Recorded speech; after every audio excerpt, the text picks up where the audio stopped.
किसान इन दिनों एमएसपी यानी न्यूनतम समर्थन मूल्य की मांग को लेकर दिल्ली में प्रदर्शन कर रहे हैं।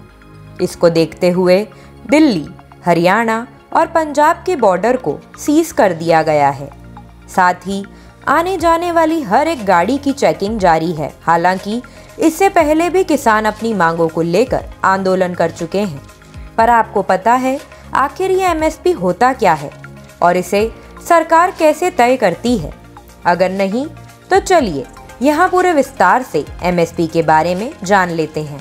एमएसपी यानी न्यूनतम समर्थन मूल्य किसानों को दी जाने वाली एक गारंटी की तरह होती है, जिसमें तय किया जाता है कि बाजार में किसानों की फसल किस दाम पर बिकेगी। दरअसल फसल की बुआई के दौरान ही फसलों की कीमत तय कर दी जाती है और यह तय कीमत से कम में बाजारों में नहीं बिकती है।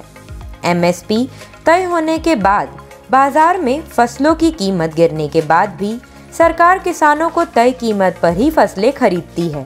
सरल शब्दों में कहें तो एमएसपी का उद्देश्य फसल की कीमत में उतार चढ़ाव के बीच किसानों को नुकसान से बचाना है। सरकार द्वारा एमएसपी अलग अलग बातों को ध्यान में रखकर तय किया जाता है।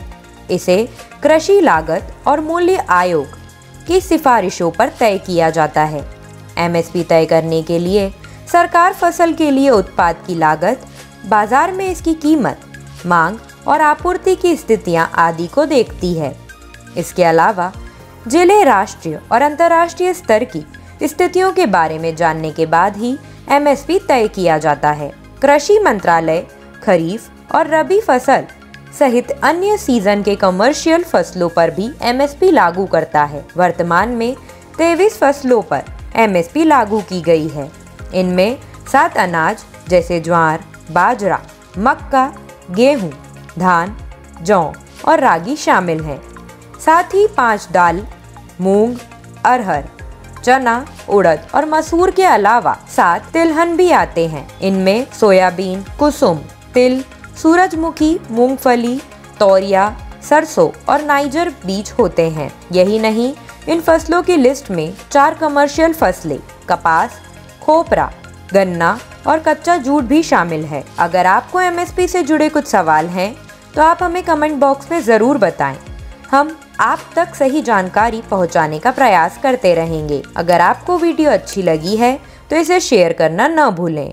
धन्यवाद।